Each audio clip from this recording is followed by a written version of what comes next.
Chapter 12. The Eagles of the Last Army. The Eagles came back to France with the return of Napoleon from Elba to lead the last army to the campaign of the 100 Days. They flew from steeple to steeple across France, in Napoleon's expressive phrase, from the shores of Fréjus until they alighted on the towers of Notre Dame. The enthusiasm that greeted their reappearance spread like wildfire. It blazed up like an exploding magazine. The rapturous acclamation and enthusiasm with which the Eagles were welcomed back was the measure of the prevailing discontent and resentment among the soldiers at the harsh and unworthy treatment they had received during the 10 months of the restored regime. The army had come off badly by its change of masters. The Bourbons had done all in their power to alienate its regard, as much through malice in not a few cases as through downright stupidity. Of all the institutions of France, the most thoroughly national and the most thoroughly democratic was the army. It was accordingly against the army that the noblesse directed its first efforts. Financial difficulties made a large reduction in the forces necessary. 14,000 officers and sergeants were accordingly dismissed on half-pay. But no sooner had this measure of economy been effected than a multitude of emigrants who had served against the Republic in the army of the Prince of Condé or in La Vendée were rewarded with all degrees of military rank. The tricolor, under which every battle of France had been fought from Jemappes to Montmartre, was superseded by the white flag of the House of Bourbon, under which no living soldier had marched to victory. The Imperial Guard was removed from service at the palace, and the so-called military household of the old Bourbon monarchy revived, with the privileges and the insignia belonging to the period before 1775. The abolition of the Eagles was the preliminary step of all.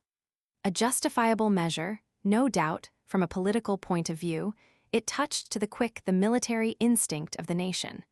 And on that followed the abolition of the national tricolor in favor of the old Bourbon white flag. Within 3 weeks of the farewell of Fontainebleau, the Eagles of the army, with the tricolor standards, were officially proscribed.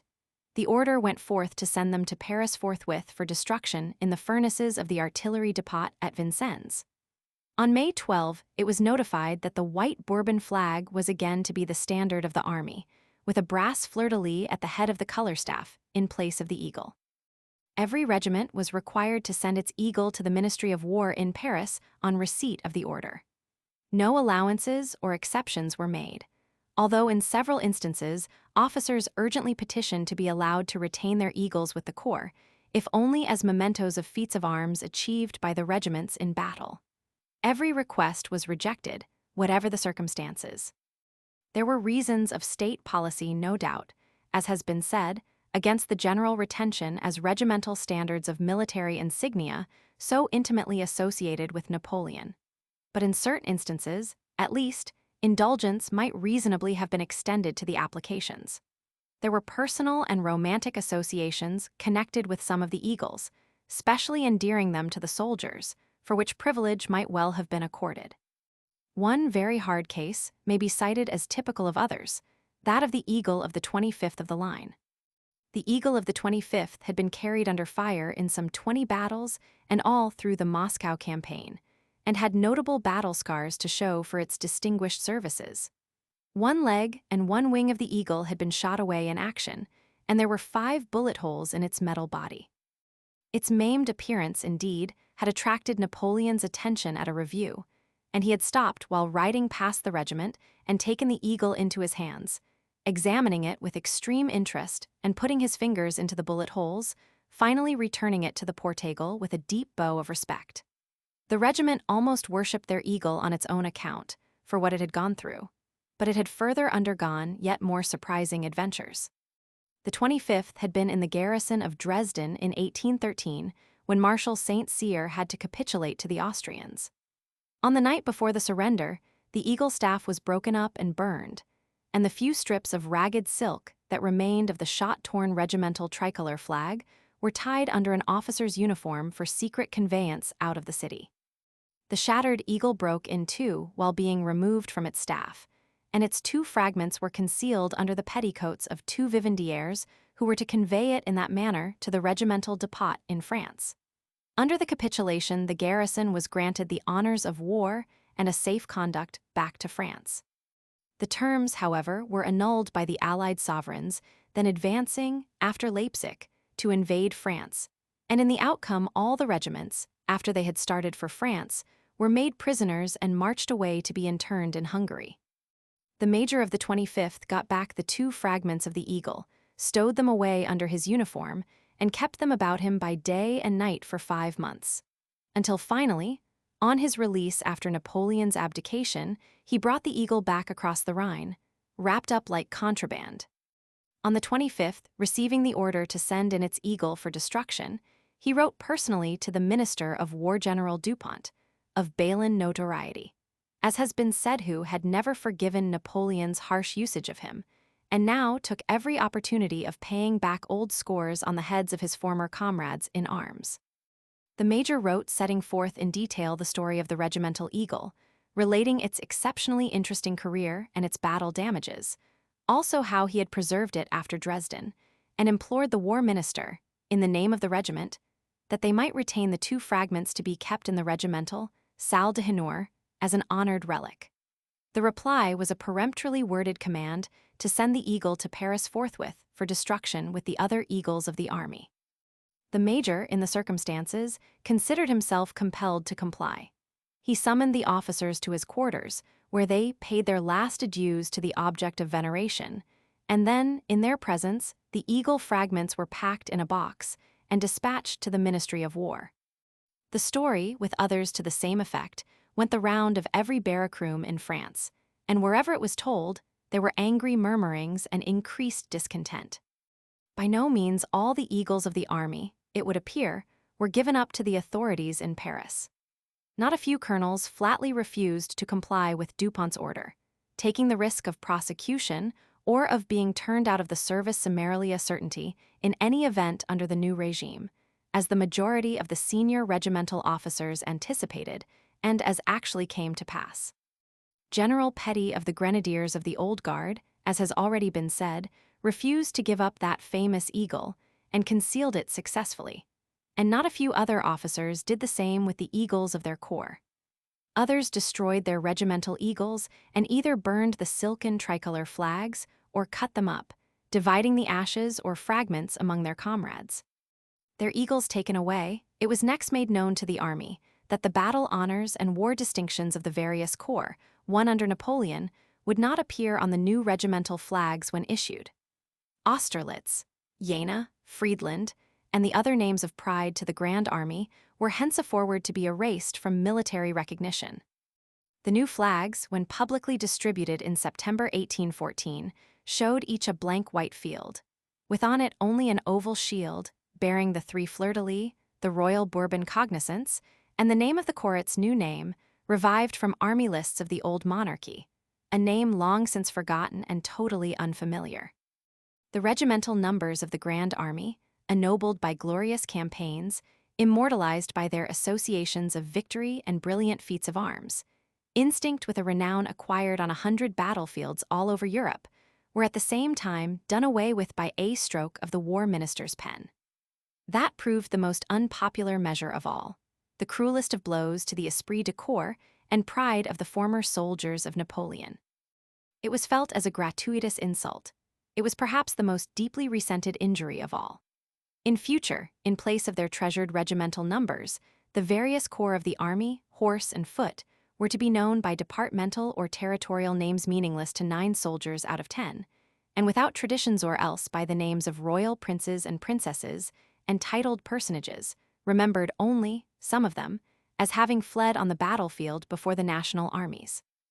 Bercheny and Chamberlain Hussars, Orleans Dragoons and Chasseurs, regiments d'Artois, de Berry, d'Armagnac, d'Angoulême, de Monsieur d'Anjou, and so forth. What traditions had designations such as these to compare with, to mention in the same breath with, the traditions immortally associated with the numbers, familiar as household words wherever French soldiers met together, of the dragoon and chasseur regiments which Murat had led at Austerlitz, of the dashing hussars of Lasalle, of the cuirassiers whose resistless onset had swept the field at Jena, of the horsemen at the sight of whose sabers, before their gates, Prussian fortresses had surrendered at discretion.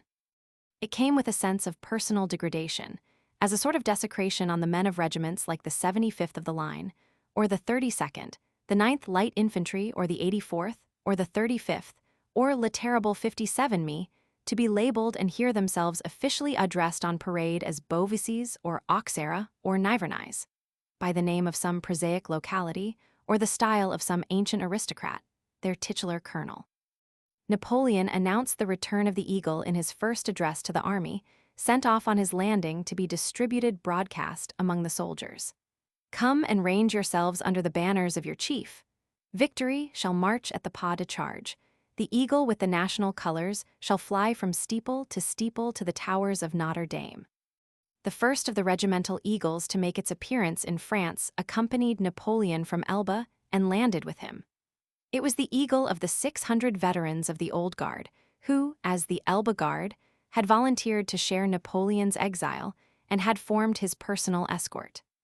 It figured in the historic scene at Grenoble a week after the landing, where Napoleon, on meeting the first soldiers sent to arrest his advance, by the magic of his presence and the sight of the eagle borne behind him, so dramatically won over to his side the former 5th of the line, the first regiment of the army to throw in its lot with Napoleon after Elba. The eagle that had its part on the historic occasion with its silken tricolor flag, embroidered with silver wreaths and scrollery, and golden bees, crowns, and imperial ciphers, and inscribed L'Empereur Napoleon et la Garde Nationale de l'Île Elba, is now in private possession in England. It fell by some means into the hands of a Prussian soldier at the occupation of Paris after Waterloo, and was sold a few weeks later to a visitor to Paris. In the dramatic scene of the meeting of Napoleon with the 5th of the line, General Cambron, commander of the Elba Guard, bore the eagle a few paces behind Napoleon and held it up appealingly to the regiment. The 5th of the line, says one story, vouched for by an eyewitness, was marching out to block a narrow gorge through which ran the road Napoleon was known to be taking. At some little way off, his party was seen approaching, he himself being readily recognized by his small cocked hat and redingote gris. Immediately the men were formed up across the road, and as Napoleon came nearer, they were ordered to make ready and present. They did so. The muskets came up and were leveled. Then came a pause, dead silence, an interval of breathless suspense. Napoleon's own action decided the issue. Stepping rapidly forward, opening and throwing back his greatcoat as he did so, he called aloud to the regiment, Soldats, voilà votre empereur. Que celui d'entre vous qui voudra le tuer, faire fuseur lui. Soldiers, here is your emperor. Let anyone who wishes to kill him fire on him. A royalist officer hastily called out the order, Le voilà, donnez feu soldats. But not a shot came.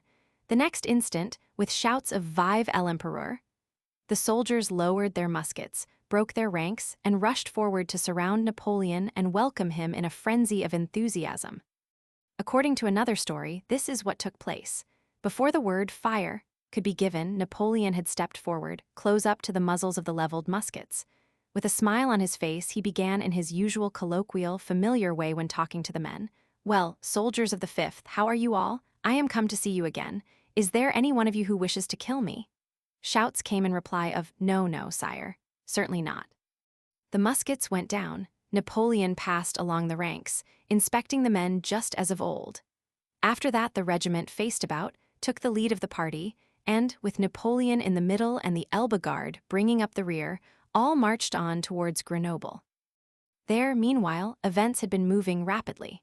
The commandant of the garrison was an émigré officer, but most of the troops had been won over for Napoleon by Colonel Labdier at the head of the 7th of the line. The commandant ordered the gates to be closed, which was done, also the cannon on the ramparts to be loaded. That order was duly obeyed, but the men rammed home the cannonballs first, before putting in the powder, so that the guns were useless. Labdier marched out with his regiment to meet Napoleon, the band playing, and carrying the eagle of the regiment, which had been concealed and preserved. They met Napoleon a short distance from Grenoble, and with the 5th, led the way in, arriving after dark. On Napoleon's approach, the populace thronged the ramparts with torches. The gates were burst open. Napoleon was borne through the town in triumph by a wild and intermingled crowd of soldiers and workpeople. Napoleon entered Paris on the night of March 20. The eagles made their first appearance in the capital next day. They had been officially restored as the standards of the army by an imperial decree issued on March 13 from Lyon. Paris saw them again first at the review of the garrison of the capital, which Napoleon held within 24 hours of his arrival, on the Place du Carrousel, in front of the Tuileries. There too the Imperial Guard, reconstituted that same morning, made their public reappearance. In the midst of the brilliant scene, as Napoleon was ending the address of personal thanks for their loyalty that he made to the assembled troops in dramatic style, suddenly General Cambron marched onto the parade at the head of the Elba 600, with drums beating and escorting the former Eagles of the Guard. Drawing up in line ceremoniously, the Elba Guard halted before Napoleon, saluting and dipping the Eagles forward. A frantic roar of enthusiastic cheering greeted the salute of the Eagles. Napoleon took instant advantage of the first pause as the cheering subsided. Pointing to the veterans just arrived, and standing with the Eagles ranged in front of them, held on high at arm's length by their bearers, he again addressed the assembled troops. They bring back to you the Eagles which are to serve as your rallying point. In giving them to the Guard, I give them to the whole army. Treason and misfortune have cast over them a veil of mourning, but they now reappear resplendent in their old glory. Swear to me, soldiers, that these Eagles shall always be found where the welfare of the nation calls them, and those who would invade our land again shall not be able to endure their glance. We swear it, was the answer that came back amid tumultuous shouts from every side. The Eagles restored by proclamation as the standards of the army, and the regiments reconstituted by their old numbers, to the unbounded gratification of the soldiers everywhere, another imperial proclamation announced that Napoleon would once again personally distribute new Eagles to the regiments. The ceremony of the Field of Mars of 10 years before would be repeated. The emperor, with his own hand, would present each Eagle to a regimental deputation, which would specially attend in Paris to receive it. To give the utmost possible éclat also to the proceedings on the occasion, just as the former presentation of the Eagles had been made an integral feature of the coronation celebration. So now the forthcoming distribution would take place at the same time that Napoleon renewed his imperial oath of fidelity to the Constitution, as reshaped by the Acte Additional, which had been drafted to comply with the political exigencies of the moment. The date provisionally fixed was towards the end of May. By that time, the returns of the plebiscite voting to authorize the re-establishment of the empire would be known. The historic event takes its name of the Champ de Mai from the date proposed for it, although, in actual fact, the ceremony took place on June 1. The place appointed was where the former distribution of the Eagles had been made, the Field of Mars, the wide open space in front of the military school, and the display was to be on no less grandiose scale than its predecessor. Immense wooden stands were erected all round the Field of Mars, with tiers of benches to seat, it was calculated, as many as 200,000 people. In front of the military school was set up an imperial throne, under a canopy of crimson silk, and elevated on a gorgeously decorated platform. Napoleon was to take his new imperial oath from the throne, and thereupon formally attach his signature to the Acte Additional. There was to be a religious service also, and for that an altar was erected at one side of the throne, raised on steps and draped in red damask, picked out with gold. The balconies and stands all round were draped and hung with tricolor flags, festooned amid gilded eagles and heraldic insignia, and emblematic figures meant to typify the prosperity and glory awaiting France under the returned imperial regime. As on the previous occasion, all the celebrities of France were invited, and had their allotted places on the stands nearest the throne. As before, too, the central arena was packed with a dense array of troops, the deputations called up to receive the Eagles, the massed battalions of the Imperial Guard, and detachments of all the regiments of the garrison of Paris. It was a radiantly fine summer's day, and the display offered a spectacle of surpassing brilliance. Says one of the officers, the sun flashing on 50,000 bayonets seemed to make the vast space sparkle. 100 cannon fired from the esplanade of the Invalides ushered in the day of the Champ de Mai. Again, at 10 o'clock, the artillery thundered forth as Napoleon quitted the Tuileries in state to take his way to the Field of Mars, amid prodigious crowds of spectators applauding enthusiastically, along the Champs-Élysées and across the Pont de Gênes. 9 of the marshals who had cast in their lot with the returned emperor rode on either side of Napoleon's coach. Devout minister of war who had not yet sworn allegiance to the Bourbons. Soult, the newly appointed chief of the staff of the army. Serrurier, governor of the Invalides, Brune and Jourdan, Moncey and Mortier. Suchet and Grouchy. Ney was absent. Napoleon had refused to see him. Ney's widely reported speech to Louis Roman XVIII, that he would bring the bandit to Paris in an iron cage, had not been forgiven.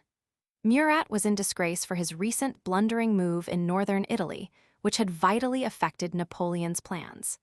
His desertion during the closing campaign, when Napoleon was at bay after Leipzig, moreover, was beyond condonation. Of others who had been at Napoleon's side on the field of Mars 10 years before, Lefebvre and Massena professed to be too old and infirm for service in the field, although Massena was still nominally on the active list and had been in command for King Louis at Toulon. He was due in Paris to meet Napoleon, but his fidelity was more than doubtful. Gorged with wealth, Massena thought only of preserving it. Augereau kept in the background, Napoleon refusing to have more to do with him. Berthier, on that very morning, was lying dead at Bamberg in Bavaria. Whether victim of an accident or suicide has never been made clear.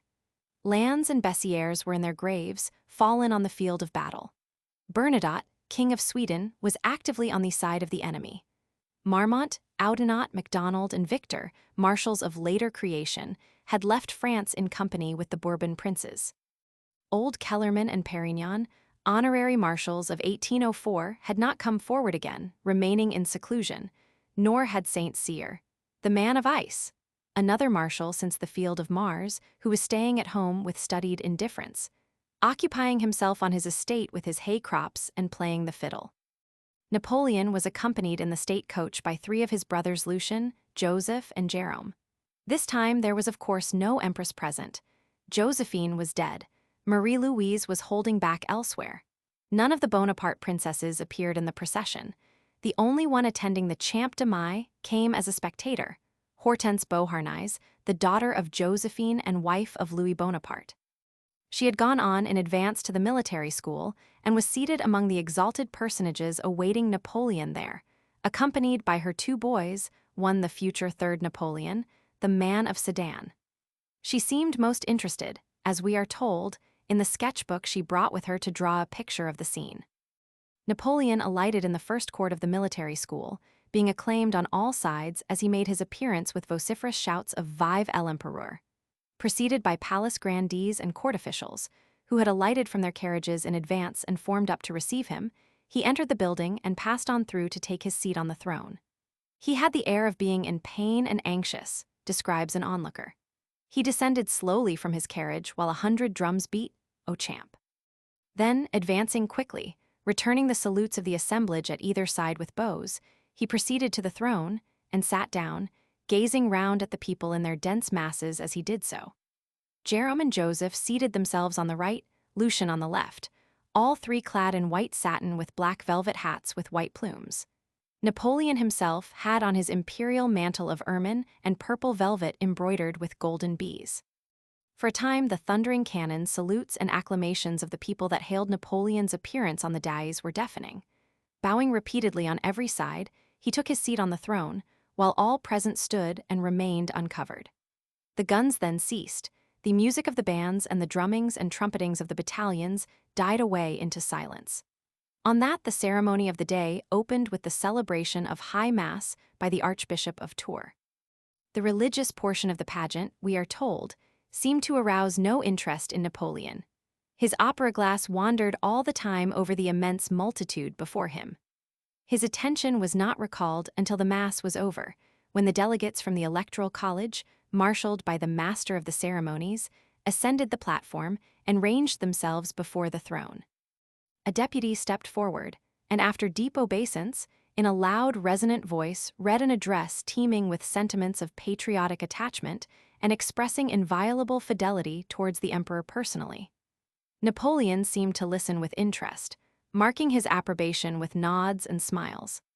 The deputy ceased speaking amidst rapturous applause, and then Arch-Chancellor Cambacérès, resplendent in a gorgeous orange-yellow robe, stood forward in front of Napoleon to notify officially the popular acceptance of the new national constitution. He declared the total of the votes given in the plebiscite to show a clear million in favor of the restoration of the empire. There was a flourish of trumpets, and forthwith the chief herald proclaimed that the additional act to the constitution of the empire had been agreed to by the French people. Again from all round thundered out an artillery salute, and the whole assembly rose to their feet and cheered. A small gilded table was brought forward and placed before Napoleon, who, the Arch-Chancellor holding the parchment open and Joseph Bonaparte presenting the pen, publicly ratified the act with his formal signature. The air resounded once more with the cannon firing and noisy acclamations on all sides. Napoleon rose, when at length the cheering ceased, to address the assembly with one of his most impassioned dramatic harangues. Emperor, consul, soldier, I hold everything from the people. In prosperity and in adversity, in the field, in the council, in power, in exile, France has been the sole and constant object of my thoughts and actions. So he began. He closed in the same vein. Frenchmen. My will is that of my people. My rights are theirs. My honor, my glory, my happiness can never be separated from the honor, glory, and happiness of France. Again came the outburst of rapturous applause. It subsided, and the Archbishop of Bourges, as Grand Almoner of the Empire, came forward. Kneeling before Napoleon, he presented the Book of the Gospels, on which Napoleon solemnly took the imperial oath to observe the new constitution. There only remained for Arch-Chancellor Cambacérès and the principal officers of state to take their oaths of allegiance to the Constitution and the Emperor, and after that a solemn Te Deum closed the political ceremony. It was now the turn of the eagles and the army. The civilian personages withdrew from the steps of the throne, the electoral deputations fell back, leaving a clear open space in front. Immediately, as if by magic, the eagles suddenly appeared, long rows of them flashing and glittering in the brilliant sunshine. They were brought forward in procession, advancing in massed rows, resplendent and dazzling like gold. Carnot, Minister of the Interior, the organizer of victory of the armies of the Revolution, headed the procession, clad in a Spanish white dress of great magnificence, carrying the first eagle of the National Guard of Paris. Next him came Marshal Devout, Minister of War, carrying the eagle of the 1st Regiment of the Line, and then Admiral Decrès, Minister of Marine, as representing the French Navy, carrying the eagle of Napoleon's 1st Regiment of Marines. General Count Friant, he fell at Waterloo, as Colonel-in-Chief, bore the eagle of the Imperial Guard. Other officers of exalted rank bore other eagles. Napoleon's demeanor hitherto, for most of the time, formal and apathetic, altered instantaneously at the appearance of the eagles. He sprang from the throne and, casting aside his purple mantle, rushed forward to meet his eagles, amid a sudden hush that seemed to fall over the whole assembly at the sight. Then the momentary silence was broken. An enthusiastic shout went up as the emperor, pressing forward impetuously, as though electrified with sudden energy, took up his station immediately in front of the array of soldiers, the elite of the veterans of the old Grand Army left alive, as they stood there formed up in an immense phalanx. To the sound of martial music, the regimental deputations forthwith moved up and advanced to pass before him. Napoleon, with a gesture of deep reverence, took each eagle into his own hands from the officer who had been carrying it, and then delivered it with stately formality to its future regimental bearer, as the deputations in turn filed past him. He had a word for the men of every corps as each set of 10 officers and men drew up before him. To some he said, glancing at the number of their regiment on their shakos, I remember you well. You are my old companions of Italy, or you are my comrades of Egypt, and so on. Others he reminded of past days of distinction. You were with me at Arcola, he said to one group, or at Rivoli, at Austerlitz, at Friedland. To others, as might be his words, we are told, inspiring the men with deep emotion. For each of the National Guard deputations, he had also their little speech. To one detachment, for instance, as it came up, he said, You are my old companions from the Rhine. You have been the foremost, the most courageous, the most unfortunate in our disasters, but I remember all. The last eagle presented, Napoleon called on the soldiers to take the army oath of fidelity to the standard, using his customary eagle oration formula. Soldiers of the National Guard of the Empire, he began, soldiers of my imperial guard, soldiers of the line on land and sea, I entrust to your hands the imperial eagle. You swear here to defend it at the cost of your life's blood against the enemies of the nation. You swear that it will always be your guiding sign, your rallying point. Some of those nearest interrupted Napoleon with shouts of "We swear." He went on, "You swear never to acknowledge any other standard." The shouts of "We swear" again broke in vociferously. Napoleon again went on, "You, soldiers of the National Guard of Paris, swear never to permit the foreigner to desecrate again the capital of the great nation. To your courage I commit it." Cries of "We swear," repeated continuously amidst a tumult of clamor, once more burst forth. Napoleon continued and concluded, turning to his favorite Praetorians. "Soldiers of the Imperial Guard, swear to surpass yourselves in the campaign which is now about to open, to die round your eagles rather than permit foreigners to dictate terms to your country."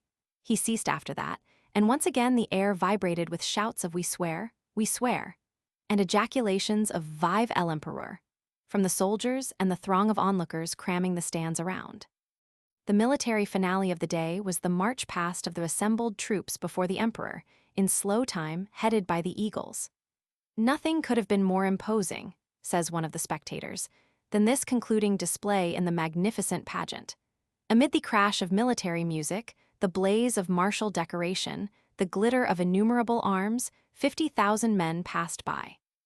The immense concourse of beholders, their prolonged shouts and cheers, the occasion, the man, the mighty events which hung in suspense, all concurred to excite feelings and reflections which only such a scene could have produced.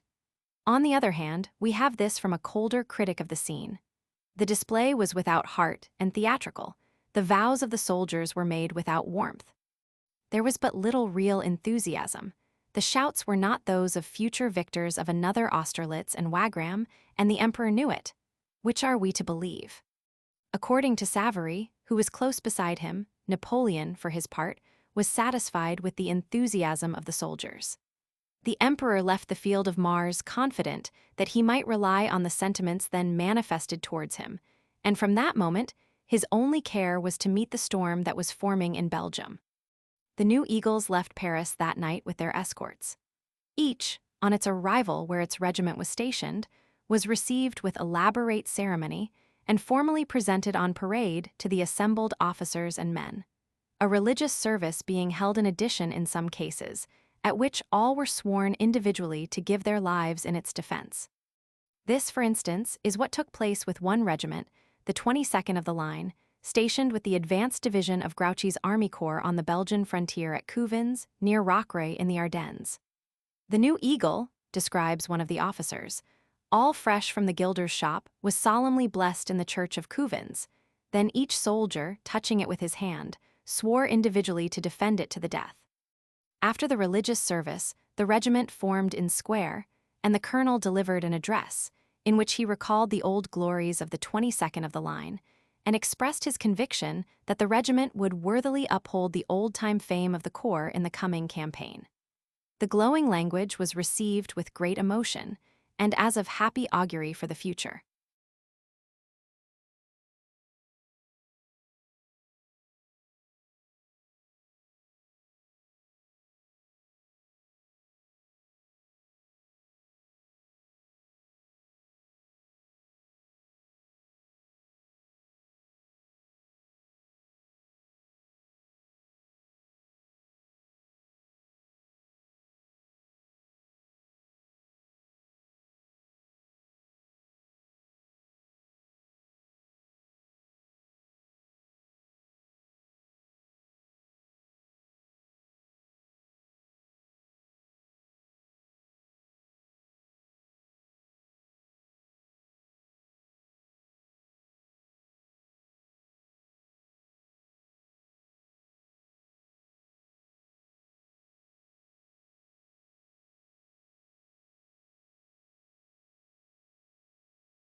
Chapter 13.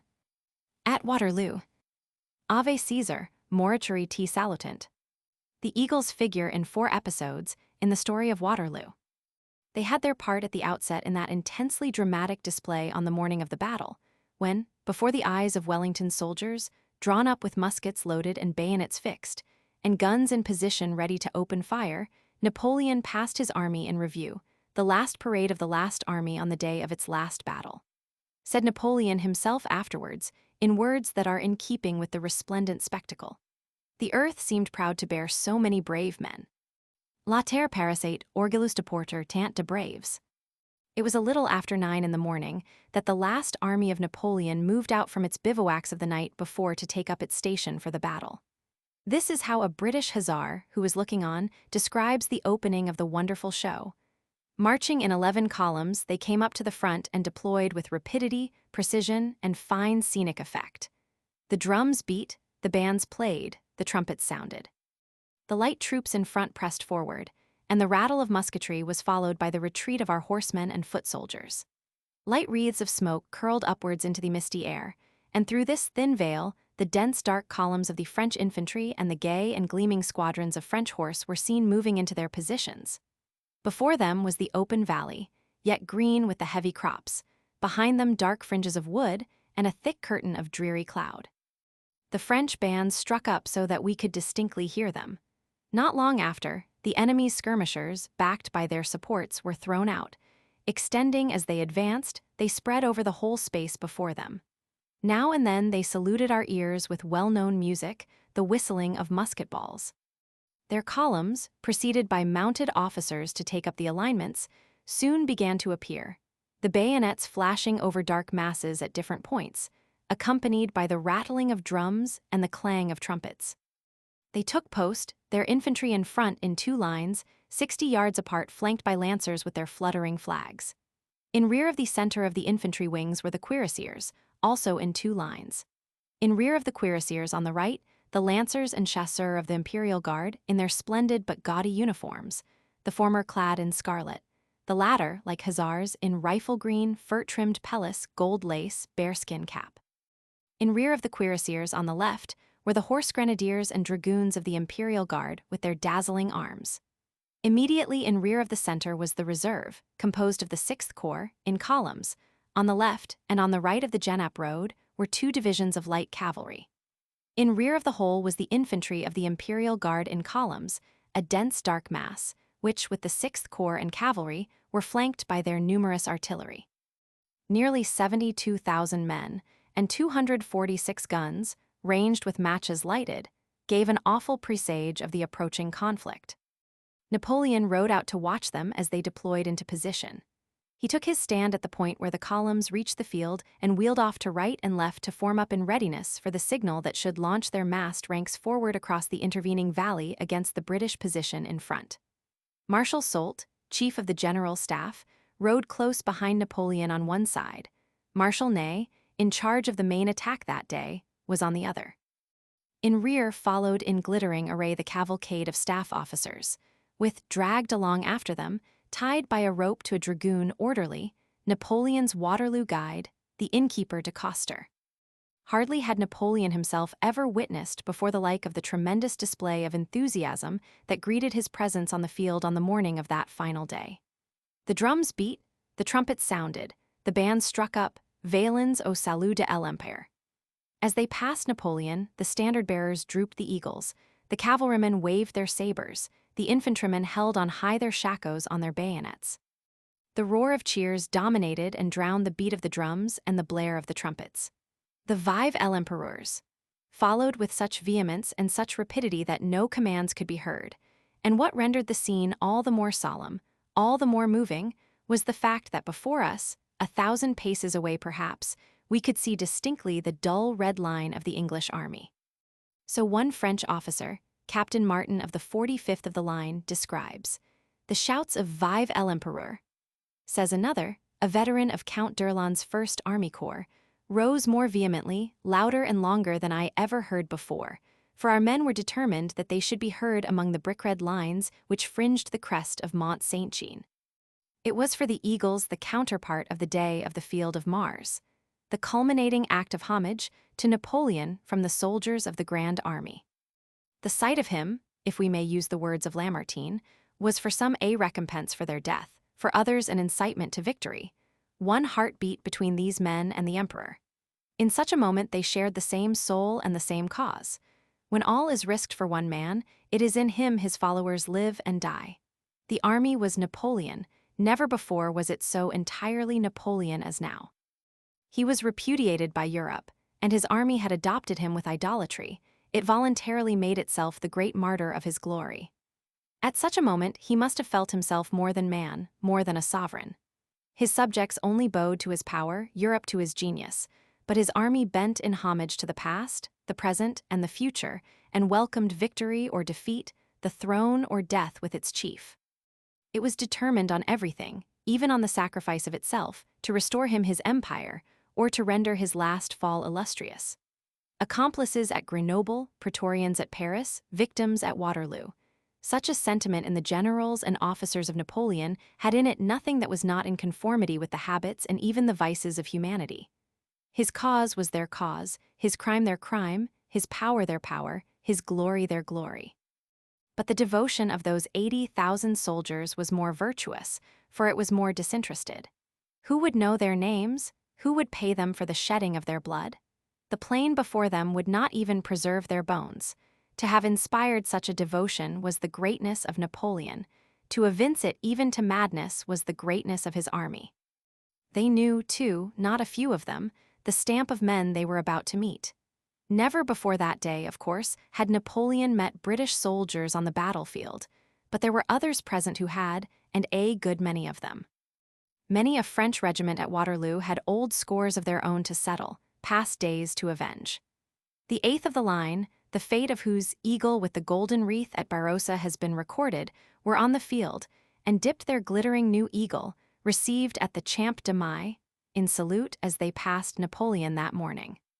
So too did the 82nd, whose former battalion eagles from Martinique are at Chelsea now, the 13th of the line and the 51st, who lost their regimental eagles in the Retiro arsenal of Madrid, the 28th, who met their fate, and lost their eagle under the bullets of the British 28th in the Pyrenees. Others were there who had fought against Wellington in Spain, and, more fortunate, had preserved their eagles. Among these were the 47th, who on the battlefield at Barossa lost and regained their eagle, and the 105th, mindful yet of their terrible Salamanca experience of what dragoon swords in strong hands could do. The 105th were destined, soldiers and eagle alike, to undergo a fate more fearful still, ere the sun should set that day. Two of the regiments that paraded before Napoleon to meet the soldiers of Wellington had met under fire the sailors of Nelson at Trafalgar. The 2nd of the line, now in Jerome Bonaparte's division of Riall's Army Corps, and the 16th, serving with the 6th Corps. A third regiment, the 70th, which did duty as Marines at Trafalgar, was with Grouchy not many miles away. As was the 22nd of the line, whose eagle taken at Salamanca is at Chelsea Hospital, and the 34th, whose drum major's staff is to this day a prize trophy of the British 34th. Now the 1st Battalion of the Border Regiment, one in Spain, when, as it so befell, two regiments bearing the same number crossed bayonets on the battlefield. The famous 84th of the line were at Waterloo, with their proud legend, Unconterdicts, restored at the Champ de Mai, flaunting proudly on their new silken flag as the eagle bent in salute to Napoleon also, the hardly less widely renowned 46th, the corps of the 1st Grenadier of France, La Tour d'Auvergne, whose name was called at the head of the list at that morning's roll call and answered with the customary answer, dead on the field of honor. Also, too, Napoleon's former time favorite, the 75th, mindful still on that last day of their glorious youth, when Le 75 me arrive at bat l'ennemi, a motto that an earlier colonel of the corps had proposed once to replace on the flag by Veni, Vidi, Vici. The old guard paraded in their fighting kit, with, as usual, in their knapsacks their full-dress uniforms, carried in readiness to be put on for Napoleon's triumphal entry into Brussels. Drouet-Durlan rode past at the head of the 1st Army Corps, Count of the Empire in virtue of his rank as a general, once upon a time the little son of the postmaster at Varennes, where Louis Seize and Marie Antoinette so pitifully ended their attempted flight, harsh old Drouet, ex-sergeant of Condé Dragoons, from whom he inherited his talent for soldiering. General Ryle led past the Second Corps. He, curiously, had had something of a naval past. He had hardly forgotten that other battle day morning, when he galloped on to the field of Austerlitz and reported himself to the Emperor as having come direct from Cadiz, put ashore from the doomed French fleet of Admiral Villeneuve just a week before it sailed to fight Trafalgar. Both Ryle and his men, above all others, were burning with excitement and eagerness that day to get at the enemy. They had missed taking part either at Ligny or Quatre Bras, through contradictory orders which had kept them marching and countermarching between the two battlefields, unable to reach either in time. Smarting under the reproach that they had been useless in the campaign, though the pick of the line was in their ranks, the men won and all were burning to retrieve their reputation. Count Lobau took his name from the island in the Danube which played so vital a part in the Battle of Aspern at the head of the 6th Corps, the third of Napoleon's grand divisions of the army at Waterloo. Formerly General Mouton, Napoleon renamed him when he made him account for his skill and heroism at Aspern. Mon Mouton, said Napoleon of him once as he watched the general in action, est un lion. Napoleon himself was in the highest spirits, full of pride and confidence. In that mood had he announced his intention of holding the review. There was no need to hurry, he said. Blücher and Wellington had been driven apart. The parade would pass the time while waiting for the soaked ground to get dry and make it easier for the guns to move from point to point. And there was also this. The spectacle would have assuredly a disquieting effect on the Dutch and Belgians in Wellington's army. Many of the men in front of him had served with the Eagles in former days. All stood nervously in awe, it was notorious, of the mighty name and reputation of Napoleon. Hesitating, as some were known to be, between their fears and their patriotism, the influence of the imposing spectacle might well believed Napoleon turn the scale and induce them to come over. This was Napoleon's plan for the battle, as outlined that morning to his brother Jerome. First would be the general preparation for attack by a tremendous cannonade all along the line from massed batteries. On that, the two army corps of Durlan and Ryle would advance simultaneously and assault in front, supported by cavalry charges of cuirassiers. Then, if the English had not yet been beaten, would follow the final assault, the crushing blow that it would be impossible to resist, to be delivered by the remaining army corps of Lobau and the Young Guard, supported by the Middle Guard and the Old Guard. So Napoleon planned to fight and win at Waterloo. Of the ultimate issue of the day, he flattered himself there could be no two opinions. At the last I have them, these English. En fingi lestines, ces Anglais, he exclaimed jubilantly as he reconnoitred Wellington's position in the early morning. At breakfast with the two marshals, Soult and Ney, he declared that the odds were 90-10 in his favor. Wellington, he said to Ney, has thrown the dice and the game is with us. He turned fiercely on Soult, who, knowing the mettle of the British soldier from experience, had entreated him to recall Grouchy's 30,000 men from watching the Prussians near Wavre. You think because Wellington has defeated you that he must be a very great general. I tell you he is a bad general, and the English are but poor troops. This, for us, will only be an affair of a dejeuner, a picnic. I hope so, was all that Soult said in reply. At that moment Ryle and General Foy, experienced peninsular veterans both, whose opinions should have had weight, were announced. Said Ryle, in reply to Napoleon's asking what he thought. If well placed, as Wellington knows how to draw up his men, and if attacked in front, the English infantry is invincible, by reason of its calm tenacity and the superiority of its fire. Before coming to close quarters with the bayonet, we must expect to see half the assaulting troops out of action. Interposed Foy, Wellington never shows his troops, but if he is yonder, I must warn your majesty that the English infantry in close combat is the very devil. L'infanterie anglaise en duel c'est le diable. Napoleon lost his temper. With an exclamation of angry incredulity, he rose hastily from the breakfast table, and the party broke up. He spent a great part of the day watching the battle from a little mound, a short distance from the farm of Rossum, mostly pacing to and fro, his hands behind his back, at times violently taking snuff, occasionally gesticulating excitedly. Nearby was a kitchen table from the farmhouse, covered with maps weighted down with stones, with a chair placed on some straw, on which at intervals he rested. Soult kept ever near at hand, and the staff remained a little in rear. It was not until the afternoon was well advanced that Napoleon got again on horseback. As related by the Guide de Coster in conversation with an English questioner a few months after Waterloo, this is what passed. He had frequent communications with his aides de camp during the day. Every moment, and when they reported what was going on, his orders were always adversaries. Did he eat or drink during the day? No. Did he take snuff? In abundance. Did he talk much? Never, except when he gave orders. What was the general character of his countenance during the day? Riant till the last charge failed. How did he look then? Blanc mort. Did he say sauve qui peut? No, when he saw the English infantry rush forward and the cavalry in the intermediate spaces coming down the hill, he said, "A present ill est fini. Sauvons nous." How Wellington's trophies were won. It was in Napoleon's second grand attack that our 2 Waterloo Eagle trophies, the most famous spoils ever won by the British Army, came into Wellington's hands. The first attack began about 11:30, when Reille's corps, on the French left, made its opening effort against Hougoumont. Intended by Napoleon at the outset rather as a feint to mislead Wellington into fixing his attention on that side, the stubborn defense of Hougoumont involved the Second Corps in a struggle that kept it fully occupied for the whole day, unable to take part or be of use elsewhere. The second grand attack took place shortly after 2 in the afternoon, when Marshal Ney made his tremendous onslaught with 33 battalions of Drouet-Durland's 1st Army Corps on the left center of the British position, to the east of the Charleroi Road, where Picton's men held the ground.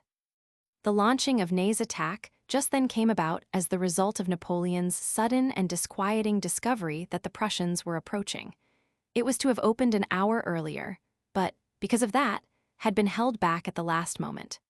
Napoleon, while looking round with the idea that Grouchy's troops might be in sight in that quarter, made the discovery with his own eyes.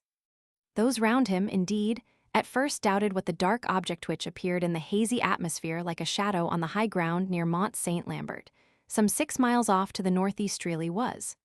Soult at first could make out nothing, then he was positive it was a column of troops, probably Grouchy's. The staff, scanning the suspicious neighborhood with their telescopes, asserted that what the emperor saw was only a wood. The arrival of some hussars with a Prussian prisoner, whom they had just captured while trying to get round with a dispatch from Bülow to Wellington to announce the approach of the Prussian Fourth Corps, settled the question. Napoleon paced backwards and forwards for a minute, taking pinches of snuff incessantly. Then he ordered off his light cavalry to reconnoiter, dictated to Soult an urgent message recalling Grouchy, and sent off an aide-de-camp to tell Lobau to wheel the 6th Corps to the right, facing towards Saint-Lambert. After that, he gave Ney orders to open his attack. Ney took in hand his work forthwith, and at once a terrific cannonade opened. 80 French field guns, a third of Napoleon's artillery on the field, began firing together from the plateau in front of La Belle Alliance, storming furiously with shot and shell to break down the British resistance and clear the way for the onset of the charging columns.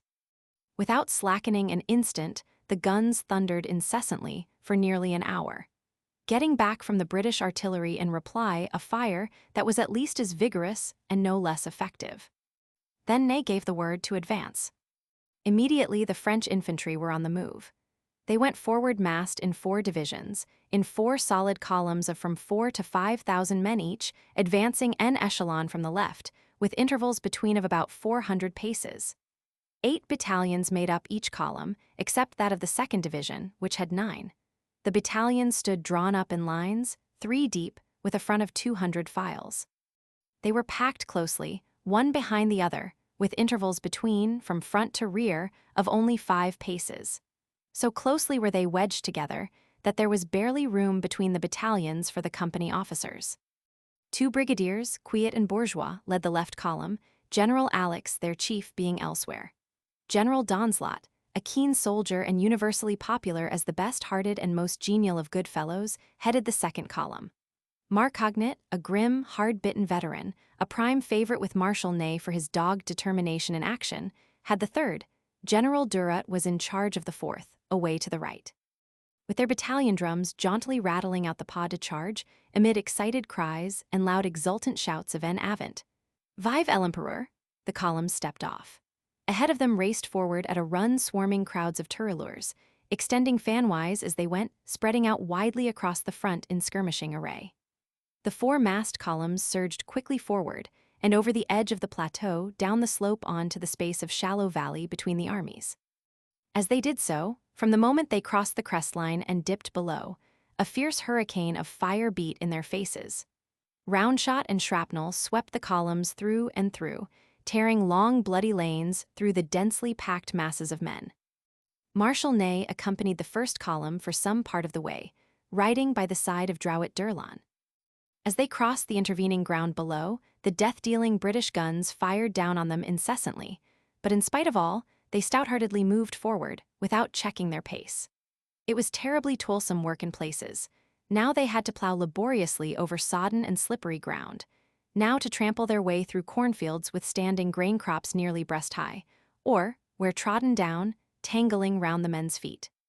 Quiot's brigade turned off to attack La Haye-Saint, but the rest of the division, bourgeois, men, and the three other columns, held on their way, moving in dense phalanxes of gleaming bayonets up the slopes.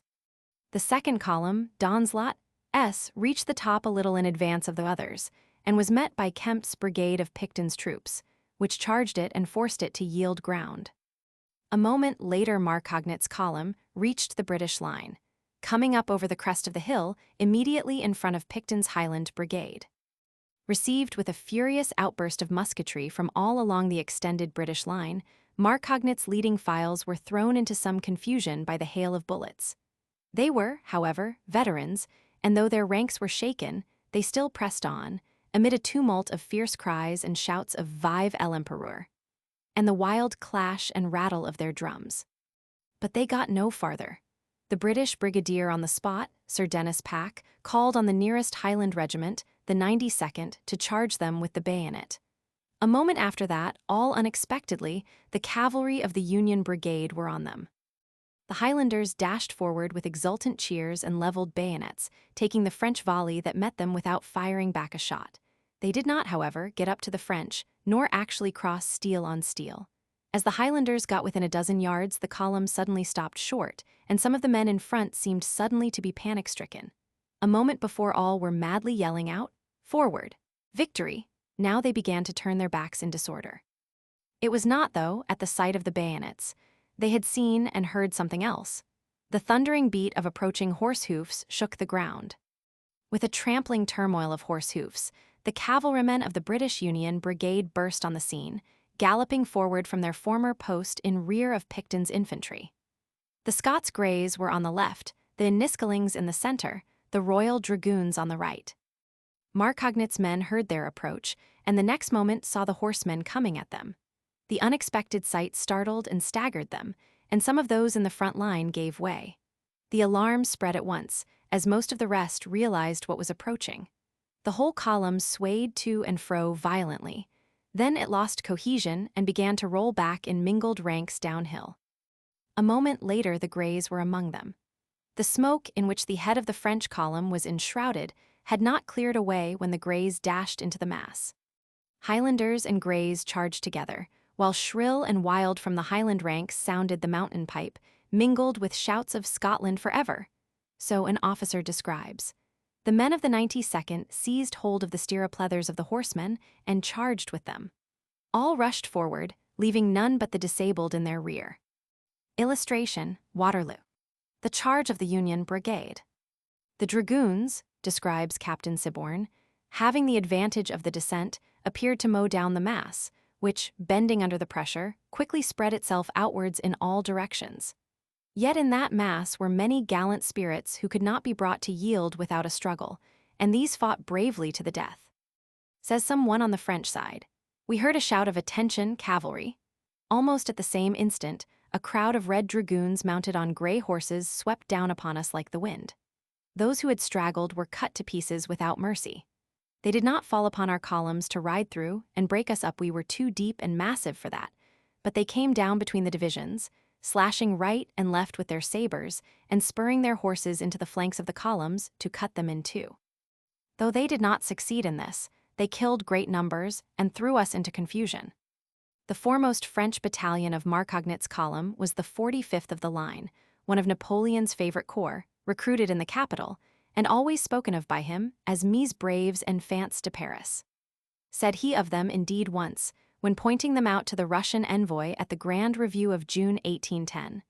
"Mark those soldiers, Prince, that is my 45th, my brave children of Paris.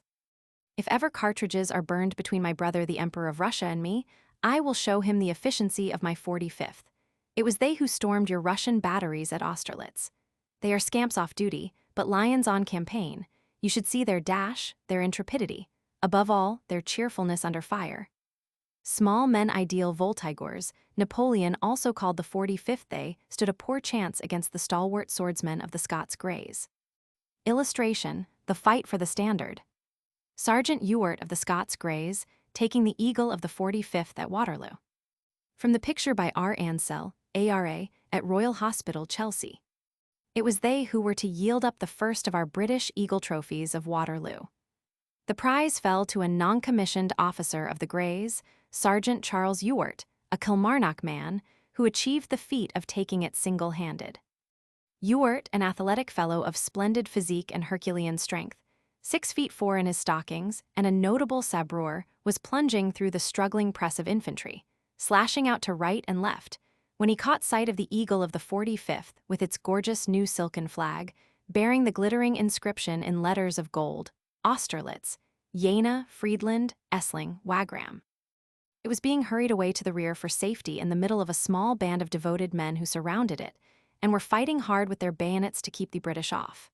Sergeant Ewart saw that and rode straight for the eagle-bearer. Parrying the bayonet thrusts at him as he got up, he cut down the French officer who carried the eagle, and then had a fight with two others. These, first one and then the other, were killed or disabled by the sergeant, who in the end carried off the splendid trophy triumphantly. Ewart himself, in a letter to his father, tells his own story of the taking of the eagle. "He and I had a hard contest for it. He thrust for my groin, I parried it off and cut him through the head, after which I was attacked by one of their lancers, who threw his lance at me but missed the mark by my throwing it off with my sword at my right side. Then I cut him from the chin upwards, which went through his teeth. Next I was attacked by a foot soldier, who, after firing at me, charged me with his bayonet, but he very soon lost the combat, for I parried it and cut him down through the head. That finished the contest for the eagle." Napoleon was watching the progress of the fight through his glasses. He witnessed the charge of the Scots Greys, unaware, of course, that it was his pet, enfants de Paris, who were undergoing their fate. "Quils sont terribles ces chevaux gris?" was the exclamation that, according to the Guide de Coster, fell from Napoleon's lips at the sight. The Greys cut his unlucky 45th to pieces and had overthrown the rest of Marcognet's division in 3 minutes. "In 3 minutes," says a British officer in the charge, "the column was totally overthrown and numbers of them taken prisoners."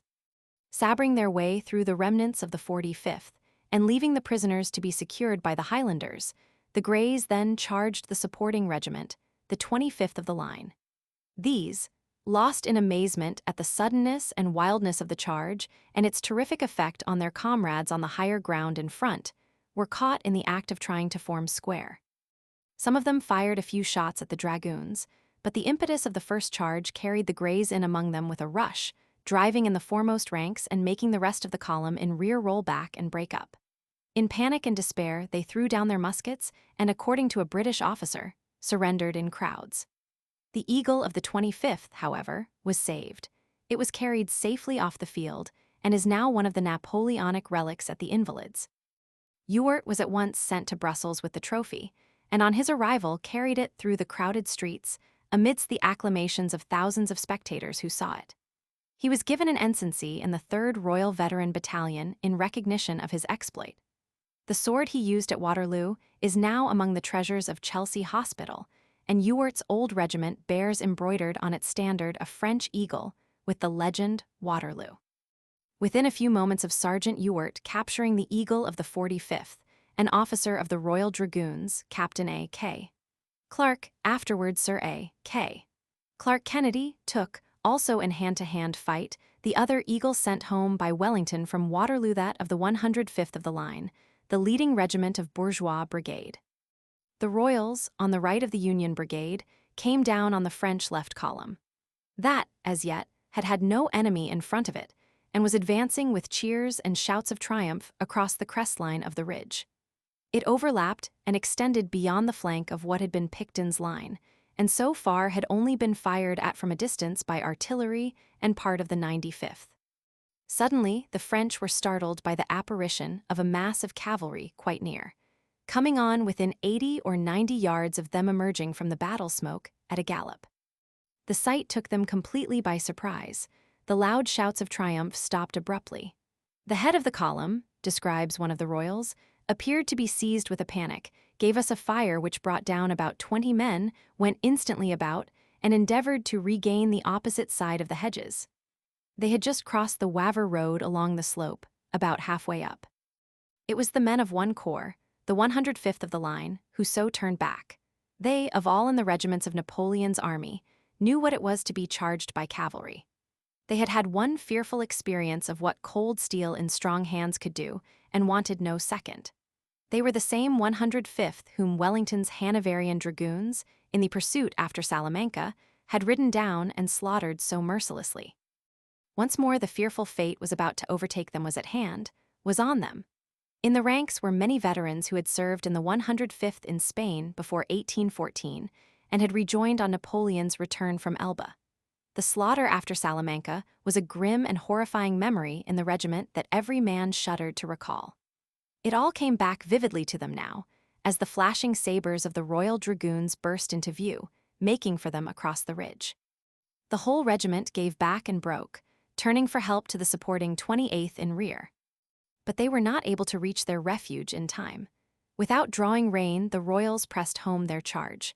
They were into the 105th in a moment, cutting them down on all sides. In that merely, the eagle of the 105th met its fate. Captain Clark Kennedy himself describes how that came about, how he came to take the eagle. He was in command of the center squadron, leading through the thick of the ill-fated infantrymen. "I did not see the eagle in color, for there were two colors, but only one with an eagle, until we had been probably 5 or 6 minutes engaged. It must, I should think, have been originally about the center of the column and got uncovered from the change of direction. When I first saw it, it was perhaps about 40 yards to my left and a little in my front. The officer who carried it and his companions were moving with their backs towards me and endeavoring to force their way through the crowd. I gave the order to my squadron, right shoulders forward, attack the color, leading direct on the point myself. On reaching it, I ran my sword into the officer's right side, a little above the hip joint. He was a little to my left side, and he fell to that side, with the eagle across my horse's head. I tried to catch it with my left hand, but could only touch the fringe of the flag, and it is probable it would have fallen to the ground had it not been prevented by the neck of Corporal Styles' horse, who came close up on my left at the instant, and against which it fell. Corporal Styles was standard coverer. His post was immediately behind me, and his duty to follow wherever I led.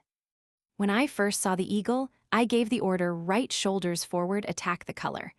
And on running the officer through the body, I called out twice together, secure the color, it belongs to me. This order was addressed to some men close to me, of whom Corporal Styles was one.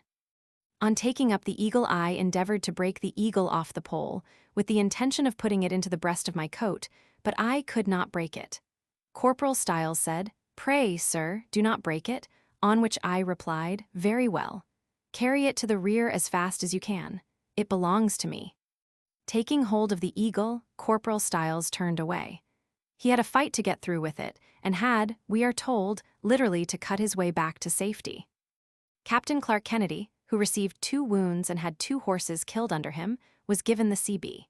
He was granted later, as an augmentation to his family arms, the representation of a Napoleonic eagle and flag, with for crest a demi-dragoon holding a flag with an eagle on it. Corporal Styles was appointed to an ensigncy in the West India Regiment.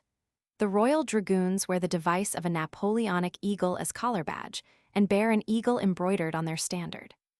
As with the 45th, so with the 105th, both battalions of each regiment lost their colors. the regimental eagle, and the fanion of the 2nd Battalion. The fanion of the 105th, described as a dark blue silken flag, with on it the words, 105 Me Regiment d'Infanterie de Ligne, came into British possession in a manner that is not clear. It was not taken in fight by the Royals. Was it picked up on the field after the battle by some camp follower and sold? Its existence and whereabouts remained unknown until some 24 years afterwards. As it happened, curiously, General Clark Kennedy, as he then was, himself lighted upon it by chance, hanging in the hall of Sir Walter Scott's home at Abbotsford. How it got there, in spite of all inquiries, the general was unable to discover. 2 other eagles, it would appear, had adventures at Waterloo. One, according to an unconfirmed story, was taken and lost by the Enniskillings, who charged the 54th and 55th of the line, stationed at the rear of Bourgeois Brigade, just after the Royals attacked the leading battalion of that column. A trooper named Penfold claimed to have taken the eagle of one of the 2 regiments. After we charged, he said, I saw an eagle which I rode up to and seized hold of it. The man who bore it would not give it up, and I dragged him along by it for a considerable distance. Then the pole broke about the middle, and I carried off the eagle. Immediately after that, I saw a comrade, Hassard in difficulties, and, giving the eagle to a young soldier of the Enniskillings, I went to his aid. The eagle got dropped and lost. The second of these 2 eagles is said to have been captured by the Blues, the Royal Horse Guards, and then lost in much the same way. A private in the Blues, records Wellington's supplemental dispatches, killed a French officer and took an eagle, but his own horse being killed, he could not keep it. A French officer also mentions the taking of the eagle by the Blues and its recovery. About the time that the ill-fated 45th of the line and the 105th lost their eagles in front of Picton's division, another eagle elsewhere had a narrow escape from capture, being saved by its colonel's personal act. That took place in front of Hougoumont, with the eagle of the 1st of the line. The regiment was in Jerome Bonaparte's division in front of Hougoumont and had made an attack on the outbuildings of the Shadow, which the defenders had beaten off. At the last moment, as the French assault recoiled, the eagle-bearer and his 2 fellows were shot down together. The battalion fell back, leaving the eagle lying on the ground in the open, beside its dead guardians. For the moment, apparently, the British defenders did not see the trophy thus left within their reach. Before they did, so Colonel Cubières of the 1st of the line discovered its loss and saw where it had fallen. He ran out by himself, picked up the eagle, and, escaping harm of any kind, carried it back to the regiment. According to M. Thiers, the English officers checked the fire of their men while the deed was being performed, in admiration of his courage, an interesting detail in the story if true. The last attack and after, the Eagles of the Guard. In the 3rd episode in the story of Waterloo, we strike another note. How the Eagles of the Guard fared in the closing hour of the battle, when Napoleon staked his last desperate throw and lost that final phase remains to tell. 14 Eagles of the Guard were on the field. All came safely through the battle and survived the risks and perils of the night retreat that followed, to recross the frontier with the rallied remnants of the stricken host. Only 3, however, are now in existence, 1 at the Invalides, the other 2 in private keeping in France. The remaining 11 were, some of them at any rate, destroyed by the officers on the final disbanding of the Grand Army, refusing to give them up to the emissaries of the Bourbon regime sent to receive them for conveyance to Vincennes, whereas many as could be got hold of among the regimental eagles underwent their fate by fire. 5 eagles went forward in the great last hope attack of the Guard against the center of Wellington's position, the overthrow of which cost Napoleon the battle. They were the eagles of the 3rd and 4th Grenadiers of the Guard, and of 3 regiments of the Chasseurs of the Guard, the 1st, 3rd, and 4th. All 5 are among those that have disappeared since Waterloo. Close beside the eagle of the 3rd Grenadiers, it was that Marshal Ney fought so heroically, as he led in person the historic grand attack of the Imperial Guard. His 5th horse was shot under Ney in the advance, and he then drew his sword and strode forward on foot alongside the eagle-bearer. So he led until the column reeled back and broke under the sudden attack of the British Guards across the crest line of the slope. At that moment, Ney lost his footing and fell in the confusion. He disappeared, says a French officer, just at the moment that the Guard gave way. But he was up again in a moment, and with voice and gesture strove his hardest to rally them. It was to no purpose. The great column wavered, swayed, and then fell apart in disorder. Mitrally, fusili, reduit a quins OCs sent homs, la garde recule. Ney was swept off his feet in the retreat and borne backwards, carried away in the rush of the fugitives, struggling helplessly in the crowd. Bathed in perspiration, his eyes blazing with indignation, foaming at the mouth, his uniform torn open, one of his epaulets cut away by a saber slash, his star of the Legion of Honor dented by a bullet, bleeding, muddy, heroic, holding a broken sword in his hand, he shouted to the men, "See how a marshal of France dies on the battlefield." But it was in vain. He did not die. Then Ney, mounting a trooper's horse, made for a regiment near, whose men were falling back in fair order, with their eagle borne defiantly in their midst the 8th of the line. With them was a battalion of the 95th, also displaying their eagle gallantly as they, too, tried to withdraw in regular formation. Ney made them face about and put himself at their head. He appealed to them in the words he had used just before, when trying to rally the guard. Suivez-moi, camarades. Je vais vous montrer comment mieux un de France sur le champ de bataille. The men turned to face the enemy, with a shout of Vive le Marechal Ney. They charged forward towards where some of the red coats of Kemp's and Pack's infantry showed themselves in the van of the pursuers. But at the same instant, some horsemen of a Prussian hussar regiment dashed at them at a gallop. The sight of the horsemen was too much for their shattered nerves. They turned their backs and ran off panic-stricken. Ney's last rallied band broke and fled, with cries of sauve qui peut. Yet not quite all. A small band of the men of the 8th kept round their eagle and retired in order, still holding it up. Chef de bataillon Relier of the 95th snatched the eagle of that regiment from its bearer, broke the staff, and carried off the eagle concealed under his coat. Ney's 6th horse was shot under him as the men turned. Again getting to his feet, he staggered on in the midst of the crowd of fugitives until he at last found his way into one of the rallying squares formed in rear by some of the survivors of the guard. There now, beside the eagle of the 4th chasseur of the guard, Ney made his last stand at Waterloo at bay, desperate. He fought in the square, shoulder to shoulder with the rest, shooting and thrusting with a musket and bayonet he got hold of. As the square slowly made its retreat off the field, until in the darkness it broke up, and the men dispersed. The devotion of a mounted officer who met the marshal on foot, utterly worn out and by himself, and gave up his horse to him, enabled Ney in the end to reach a place of safety. Napoleon was watching the 2nd column of the guard at the moment of its disaster. How the overwhelming catastrophe burst on his gaze, abruptly and all unexpectedly, makes one of the most dramatic of historic scenes. At that moment, Napoleon was about to lead in person the reserve of the guard, 3 battalions which he had retained near him throughout, to reinforce the fighting line. While they were being marshaled for the attack, 1 battalion deployed. With a battalion in close column on either side, he kept his glass turned upon the conflict in which he intended to bear a part. Suddenly his hand fell. "Mais ils sont merely?" he ejaculated in a tone of horror, his voice hollow and quavering. He addressed his aide-de-camp, Count Flahault, who was under no illusion as to what troops were meant. The sun had just set. There was no radiance to prevent all men seeing what was going on out there in the northwest.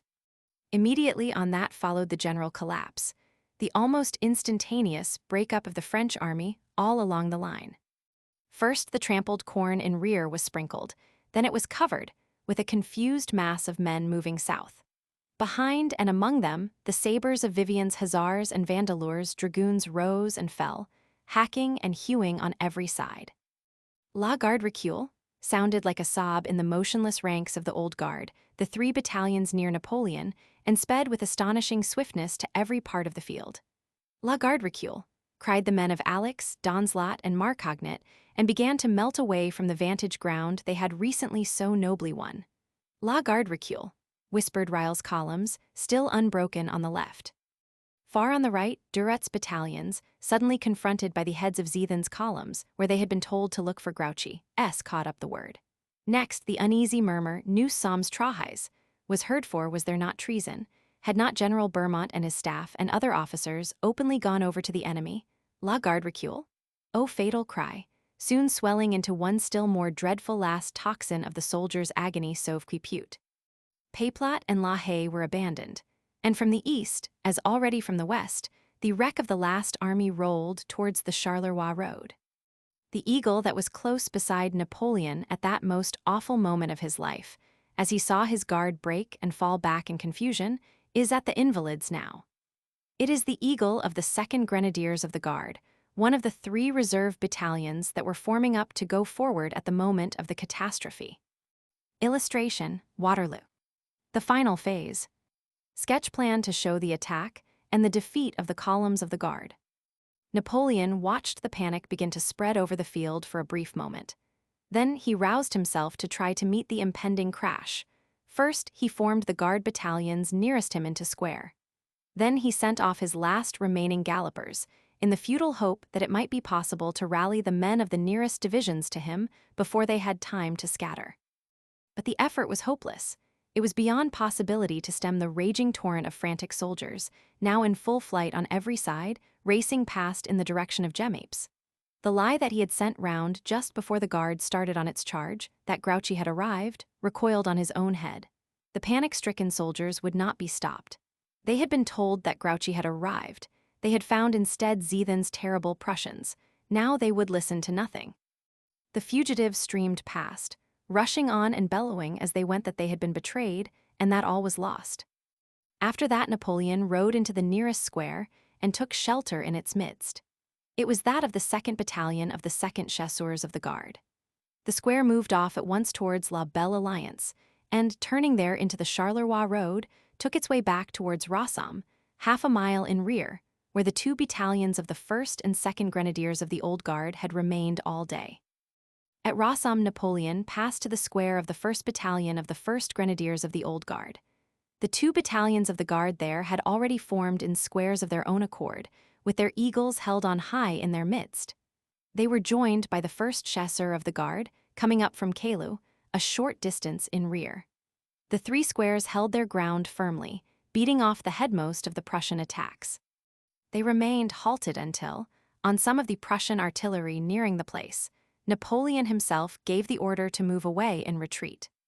At a slow step, the drums rolling out the stately Grenadiers' march, sullen and defiant, the Old Guard, with Napoleon in the midst of the square of the 1st Grenadiers, set forth on their last journey.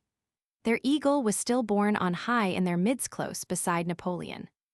It is the eagle that is now treasured in Paris by the descendants of General Petit, the commander of the Grenadiers at Waterloo, the eagle of the Adieu of Fontainebleau. The same eagle that led the Guard at Austerlitz and Jena, at Eylau and Friedland, at Wagram, and throughout all the horrors of the retreat from Moscow. It escorted Napoleon off the field after Waterloo. Illustration: the square of the Old Guard at bay after Waterloo. From the picture by H. Bellange. The Grenadiers of the Guard escorted Napoleon for 4 miles from the battlefield, beating back repeated efforts that were made by Prussian cavalry to break up their ranks. To maintain their formation to the last was their only hope of safety, and terrible were the measures they took to safeguard themselves and keep their ranks intact. Friend or foe who attempted to get in among them was mercilessly shot down. Nous tyrans, describes General Petit, surtout si qui presentant, amis et ennemis, de pour de laisser entre les uns avec les autres. They took their way along the Charleroi road, the 2nd Grenadiers marching on the chaussee itself, the 1st Grenadiers to the left of the road. With marvelous calmness and cool courage did the veterans proceed on their way. Every few minutes, they stopped to rectify the alignment of the faces of the square, and to keep off pursuit by means of rapid and well-sustained musketry. Erckmann Chatrian's soldier of the 25th, who was amongst the fugitives streaming across country on either side of the high road, tells how he heard from afar the stately drumbeat of their march. In the distance, La Grenadière sounded like an alarm bell in the midst of a conflagration. Yet, indeed, this was much more terrible. It was the last drumbeat of France. This rolling of the drums of the Old Guard sounding forth in the midst of disaster had in it something infinitely pathetic as well as terrible. And of the scene with Napoleon in the square of the Grenadiers as it tramped its way along, we have this from Thiers. With somber but calm countenance, he rode in the center of the square, his far-seeing glance as it were probing futurity and realizing that more than a battle had been lost that day. He only interrupted his gloomy meditations to inquire now and again for his lieutenants, some of whom were among the wounded near him. The soldiers all round seemed stupefied by the disaster. The men moved stolidly on, almost without a word to one another. Napoleon alone seemed to be able to speak, occasionally addressing a few words to the Major General Soult or to his brother Jerome, who rode beside him. Now and again, when harassed by the Prussian squadrons, the square would halt, and the side that was attacked fired on the assailants, after which the sad and silent march was resumed. Throughout the march, keeping their position at a little distance from the squares of the grenadiers, rode the horse grenadiers and the mounted chasseurs of the guard. One of the finest displays of soldierly endurance ever made, perhaps, was that given by the horse grenadiers of the guard as the magnificent regiment left the field, moving at a walk, in close columns, and in perfect order, as if disdaining to allow itself to be contaminated by the confusion that prevailed around it. So describes a British officer who saw them ride away. They beat off all attacks and kept steadily and compactly together. They literally walked from the field in the most orderly manner, moving majestically along, with their eagle in their midst, as though merely marching to take up their ground for a field day. This further is what a British officer of light dragoons, who came up with them in the pursuit, says of their heroic demeanor. Seeing the men of our brigade approach, they halted, formed line, and fired a volley, a rare thing for dragoons, and waited a few minutes, as much as to say, "We are ready to receive your charge if you are so disposed." Then, finding we did not advance, they again continued their slow retreat. The eagle of the horse grenadiers has disappeared since Waterloo. That of the mounted chasseur of the guard is in existence, in France, in the custody of a member of the Bonaparte family. It was preserved by General Lefebvre Desnouettes, colonel-in-chief of the regiment, who commanded the chasseurs at Waterloo. Carried in safety to France, the eagle was then taken to America, when the general, on whose head a price had been placed, escaped across the Atlantic in the autumn of 1815. He presented it later to Joseph Bonaparte, in the possession of whose representatives the eagle is now. It still bears attached to the staff the green silk guidon-shaped flag, inscribed Chasseurs de la Garde, and embroidered with gold and silver laurel leaves, which it bore at Waterloo. Napoleon quitted the square of grenadiers about 2 miles from Jemappes. By that time, the Prussians had ceased their attacks on the guard for easier prey elsewhere. He rode on at a little distance ahead, the battalions of the guard at the same time reforming into columns of march. They kept with the emperor until the neighborhood of Jemappes was reached. There Napoleon and Soult and the others quitted the road, betaking themselves across the fields to make their way as best they could to Charleroi, whence Napoleon was able to continue his flight in a postchaise. Yet another of the Waterloo eagles of the guard with a story to be told of it was that of the second chasseur, one of the eagles that have now disappeared. How the eagle was saved from capture and finally brought through to safety recalls a remarkable and dramatic incident of the battle. The second chasseur was one of the 12 battalions of the Young Guard detached by Napoleon late in the afternoon to assist General Lobau and the 6th Army Corps to keep off the Prussian flank attack. Between them, they saved the army from an even worse catastrophe than that which actually befell Napoleon at Waterloo from having to surrender. For nearly an hour after the rout had become general, the 6th Corps, and the battalions of the Young Guard assisting it, by their heroic resistance, prevented the Prussians from breaking in on the only line of retreat open to the defeated army, and enabled Napoleon to get clear away. Lobau, to quote the words of a modern military writer, recognized to the full that he alone interposed between the Prussians and the French line of retreat. If he failed, retreat would be cut off, and the army taken in rear as well as in front and flank. Not a man would get away. The fate of the army, the Emperor of France, rested on Lobau at the supreme moment, and splendidly he did his duty. Dusk had given way to dark, only illuminated by the blazing ruins of Planchenoit, before Lobau retired, but by that time the rear of the flying army had cleared the point of peril, and comparative safety was assured. Still steady, and in good order, he took post on the highroad to close the line of flight and block pursuit, and the gallant remnant of the 6th Corps and the Young Guard had to bear the full fury of the combined advance of the enemy. Nothing at Waterloo can surpass for coolness, courage, and determination the heroic resistance of Lobau.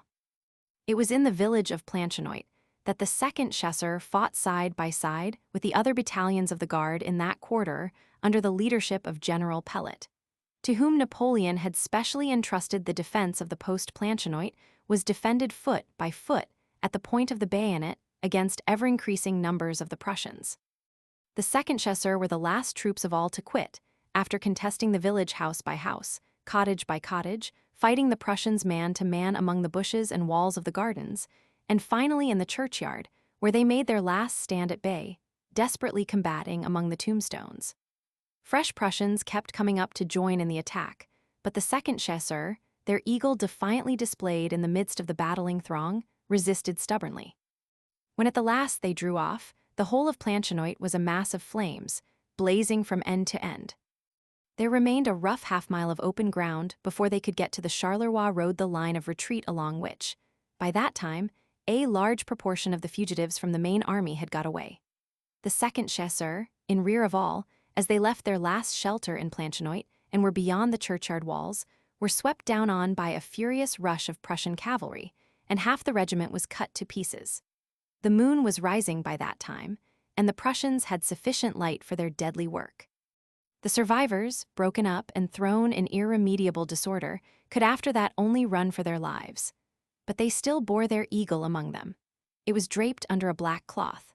Somebody, in some house in the village, as they were falling back to the churchyard, had, it would appear, caught up a strip of crepe or black cloth, and hastily wrapped it round the eagle to conceal it in that way from hostile eyes. The eagle-bearer refused to break the eagle from the staff and hide it under his coat, as others had done elsewhere with other eagles.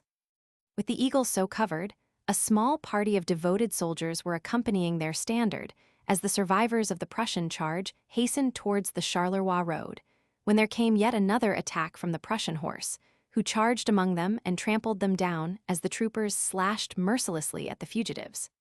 At that moment, the eagle and its guardians found themselves near the general.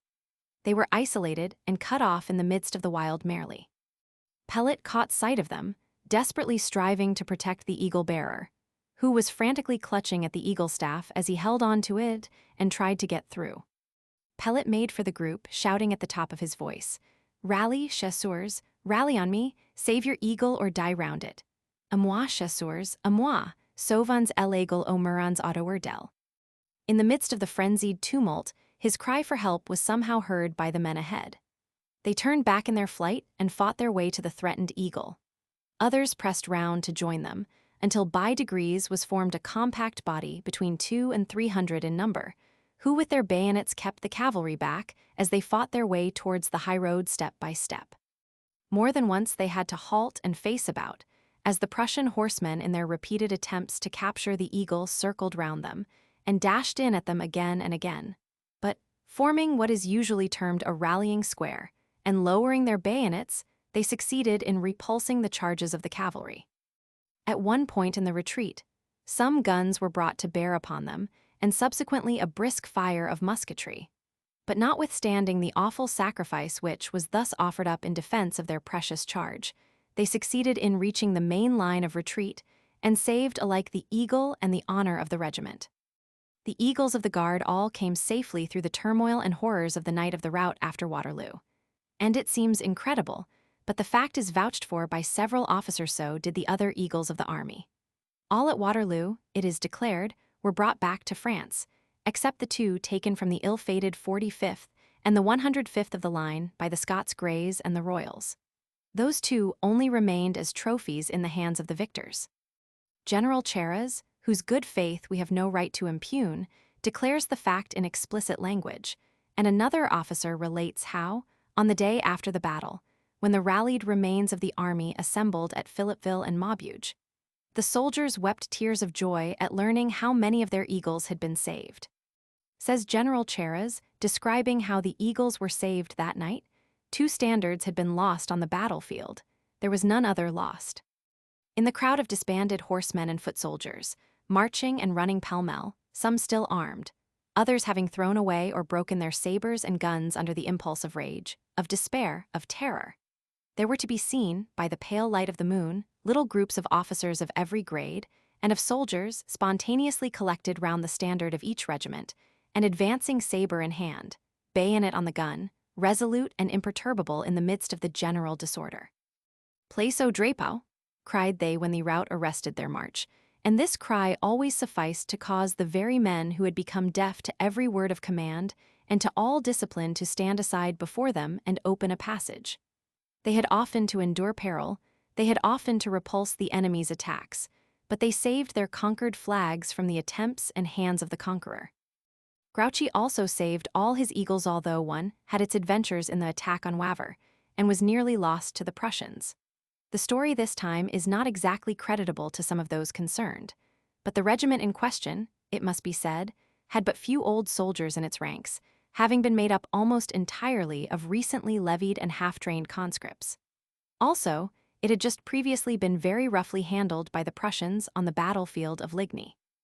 There, indeed, it had been charged by cavalry and had suffered severely. The unfortunate regiment was the 70th of the line. In Grouchy's fighting at Waver, they were in Vandam's division, which had orders to carry the bridge over the Dyle and storm the town, held by the Prussians in considerable force. To give the 70th a chance of getting their revenge for Ligny and winning back the old good name of the regiment, Vandam specially chose them for the post of honor in the attack, appointing the 70th to lead the van in the preliminary storming of the bridge. They led the attack, dashing forward bravely enough at the outset, and got halfway across. Then they stopped short, their ranks decimated by the furious fire with which the Prussians received them from the houses on the opposite bank, hesitated, went on a few paces, stopped again, and finally ran back in panic. The sight of the sudden rout maddened their leader, Colonel Maury. Stooping from his charger, he snatched hold of the eagle from its bearer and held it up before the men. "What, you scoundrels! You dishonored me 2 days ago, you are again disgracing me today. Forward, follow me. Comment canale, vous m'avez deshonor avant hier, et vous recidives aujourd'hui. En avant, suivez moi." Brandishing the eagle, the colonel turned his horse to ride back across the bridge. The drums beat the charge, the regiment followed, but all was to no purpose. As fate willed it, the gallant colonel fell, shot dead before he could get across, and at the sight of his fall panic again seized the regiment. They ran wildly back again, leaving the dead colonel's body and the eagle lying halfway across the bridge. The eagle was rescued and brought back by the men of another regiment. Had it not been for the sudden rush forward of the leading company of the 22nd of the line, the regiment supporting the 70th in the attack, the eagle would have been taken. Several Prussian soldiers had indeed already run forward to pick it up, and their leader was in the act of doing so when the foremost of the rescuers arrived, beat back the Prussians, and recovered the fallen eagle. The failure of this one regiment at Waver is the only recorded instance of bad behavior before the enemy in the Waterloo campaign. And for it, too, in view of the composition of the regiment in question, some allowance may surely be made. The Eagles announce victory to London. The last of the 4 episodes is supplemental. The story of how Wellington's Eagle trophies themselves first announced Waterloo to London. The 2 eagles were sent to England immediately after the battle, together with Wellington's Waterloo Dispatch by Major the Hun. Henry Percy, of the 11th Light Dragoons, who was almost the only member of Wellington's staff who went through the battle unwounded. He arrived in London, displaying the eagles from his postchaise as he traveled through the streets, on the stroke of 11 o'clock on the night of Wednesday, June 21. Up to then, not a word had come from Wellington. Not a word of reliable news as to what had happened had reached England. Rumors of an early check to the French had arrived, from unofficial sources, during the previous day, but nothing more had been heard, and all London was on tenterhooks of suspense. The battle was fought on Sunday the 18th, but no news of it, or in regard to it, of any kind reached England during either Monday or Tuesday. There was no intelligence from the seat of war at all. On the Wednesday morning, the Times announced vaguely that Napoleon had struck the first blow unsuccessfully. A Mr. Sutton, of Colchester, it said, the owner of packet boats running between Harwich and Ostend, had forwarded a message to the effect that there had been fighting on the 15th and 16th and skirmishing on the 17th, and that a fresh battle was beginning on the morning of the 18th. His informant at Brussels had sent that news.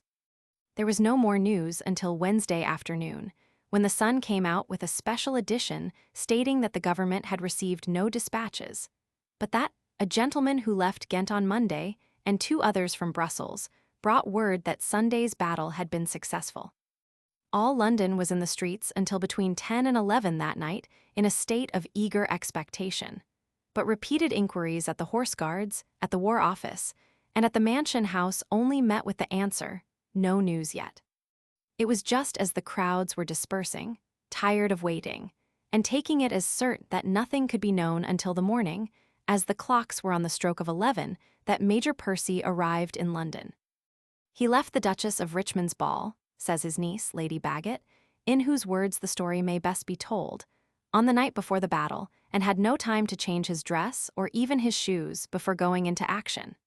When he received orders to go to England with the dispatches, he posted to Antwerp, and there took the first sailing boat he could find to convey him to Dover, where he landed in the afternoon. He found that a report of the victory had preceded him there. The Rothschilds had chartered a fast sloop to lie off Antwerp and bring the first news of the battle to the English shore news, which was to be used for stock exchange purposes. My uncle's confirmation of the rumor of a great victory was received with the greatest relief and enthusiasm. At that time, the hotel keeper at Dover, a certain Mr. Wright, had the monopoly of the posting arrangements between that port and London. He immediately placed his best horses at my uncle's disposal and dispatched an express to order fresh relays all along the road. Besides the dispatches, my uncle took the 2 captured eagles of the Imperial Guard with him. These, being too large to go into the carriage, were placed so as to stick out of the windows, one on each side. In this manner he drove straight to the Horse Guards, where he learnt that the Commander-in-Chief, at that time the Duke of York, was dining out. He next proceeded to Lord Castlereagh, S., and was told that he and the Duke of York were both dining with a lady in St. James's Square. To this house he drove, and there learnt that the Prince Regent was also of the dinner party. Requesting to be shown immediately into the dining room, he entered that apartment bearing the dispatches and the eagles with him. He was covered with dust and mud, and though unwounded himself, bore the marks of battle upon his coat. The dessert was being placed upon the table when he entered, and as soon as the Prince Regent saw him, he commanded the ladies to leave the room. The Prince Regent then held out his hand, saying, "Welcome, Colonel Percy." "Go down on one knee," said the Duke of York to my uncle, "and kiss hands for the step you have obtained."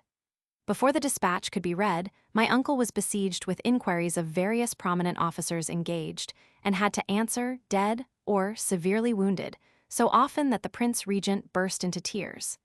The Duke of York, though greatly moved, was more composed. By this time, my uncle was exhausted from fatigue, and begged the prince's permission to go to his father's house in Portman Square. The crowd was so great in St. James's Square that he had the greatest difficulty in getting through it and reaching my grandfather's house, which was soon surrounded by anxious multitudes begging for news of relations and friends. My uncle told them that the victory was complete, but that the number killed and wounded was very large. He told them that he would answer more questions next morning. The eagles themselves, in fact, announced the victory in London. People in the streets saw the chaise as it passed on its way with its horses at a gallop, racing at full speed along the Old Kent Road, across Westminster Bridge, and through Parliament Street to Whitehall, the gleaming lamps showing a French eagle and the French flags projecting from each window. The news spread like wildfire, and before Colonel Percy could reach the house where the Prince Regent was dining Mrs. Boehm's, in St. James's Square South London was flocking over Westminster Bridge to Whitehall. The West End heard the news immediately afterwards, and everybody hurried out again into the streets. It became quickly known where the chaise had gone after leaving the Horse Guards, and promptly an ever-increasing crowd hurried off there. Before the dispatch had been read, an enormous mass of people had assembled in St. James's Square, outside the house. They were in time to hear the cheering by the company inside the house that greeted the reading of the dispatch. The cheers were instantly echoed back, accompanied by an outburst of vociferous shouting, followed by a tremendous chorus of "God Save the King." The windows of the dining room were open, and a moment later the 2 eagles with their tricolor flags were thrust through. They were held up, with candles at either side, to show them plainly, so that all might know that the victory had been decisive. For a few minutes, dustmen's bells and watchmen's rattles were sprung all over London. Liquor was produced at many a street corner, and toasts were drunk to Wellington and confusion to Bonaparte. The closing scene took place on Thursday, January 18, 1816, on the General Thanksgiving Day for the restoration of peace. The two eagles were on that day publicly paraded at the Horse Guards and laid up in the Chapel Royal, Whitehall, with ceremonies similar to those that attended the reception of the Barossa and Salamanca trophies. Again, the battalions of the Brigade of Guards in England, with their bands in state clothing, turned out to take part in the display, the eagles, as before, being made to march round the square and do formal obeisance to the British flag by being prostrated in the dust before the colour of the King's Guard of the day, at which sight, as on the former occasions, both the troops and the crowd of spectators instantaneously gave 3 loud huzzas with the most enthusiastic feeling. The Duke of York, as commander-in-chief, presided this time at the parade. 2 sergeants of the Grenadier and Third Guards who had been wounded at Waterloo were selected to carry the eagles, escorted by a picked company of 84 officers and men drawn from among the heroic defenders of Hougoumont on the field of battle. Life Guardsmen and Blues, just arrived from the Army of Occupation, in France, assisted the Foot Guards on parade. The escort entered the Chapel Royal by the 2 doors in equal divisions, the band playing and marching up to the steps of the communion table, where they filed off to right and left. As soon as the band had ceased, the 2 sergeants bearing the eagles approached the altar and fixed upon it their consecrated banners. Both the Chaplain General to the forces, Archdeacon Owen, and the Bishop of London, with 2 royal chaplains, the Reverend Mr. Jones and the Reverend Mr. Howlett, officiated in the service, the bishop preaching a special sermon with for his text Psalm Roman 20, verses 7 and 8. Some trust in chariots and some in horses, but we will remember the name of the Lord our God. They are brought down and fallen, but we are risen and stand upright. After the customary blessing, the band played God Save the King, the whole congregation standing. Among those who attended were a considerable number of persons of fashion and distinction in public life, the Dukes of Gloucester and York and the Earl of Liverpool, and several officers of the Army and Navy, with many elegant and distinguished females.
Chapter 14.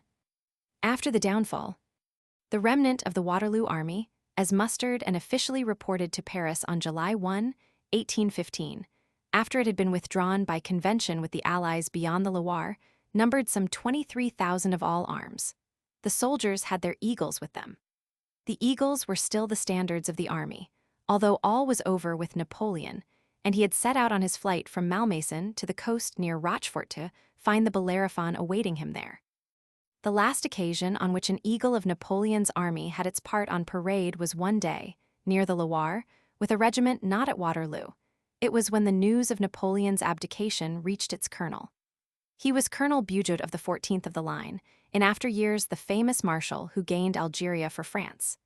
As it happened, the 14th had not long received their eagle from the Champ de Mai.